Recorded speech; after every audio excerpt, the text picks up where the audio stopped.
একটি গাছে টুনি তার মেয়েকে নিয়ে বাস করত।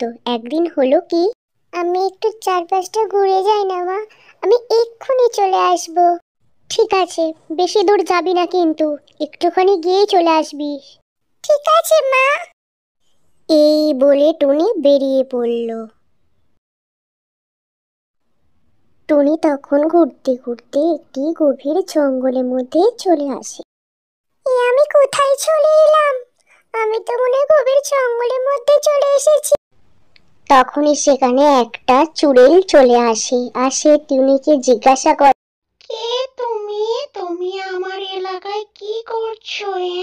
আমাকে ছেড়ে দাও, আমি বাড়ি যাব, আমি মায়ের কাছে যাব।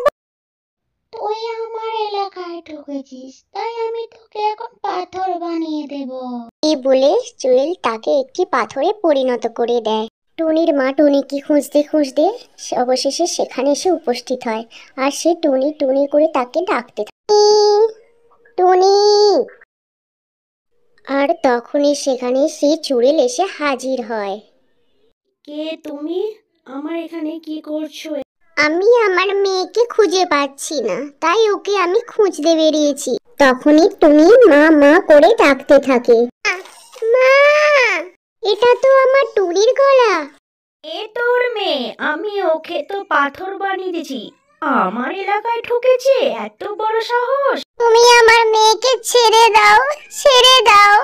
না, আমি তোর মেয়েকে ছাড়বো না, আমি ওকে বন্দি করে রেখে দেব। টুনি তখন মনে মনে ফোনটি আঁটতে থাকে। শুনেছি চুড়েলদের জীবন নাকি তার চুলে থাকে, আমি যদি এর চুলটা ধরে টানি তাহলে হয়তো ও মারা যাবে। এই বলে টুনি চুড়েলের চুলটি টেনে তাকে মাটিতে ফেলে দেয়, আর সেই পাথর থেকে টুনি বেরিয়ে আসে। মা, আমার মা, আমি আর একা একা কখনো কোথাও যাব না মা।